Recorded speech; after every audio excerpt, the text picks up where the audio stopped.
أعوذ بالله من الشيطان الرجيم. بسم الله الرحمن الرحيم.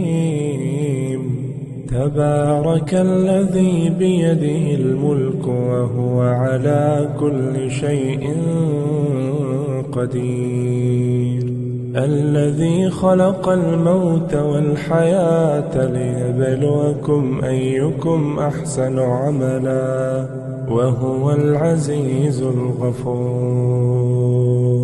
الذي خلق 7 سماوات طباقا ما ترى في خلق الرحمن من تفاوت فارجع البصر هل ترى من فطور.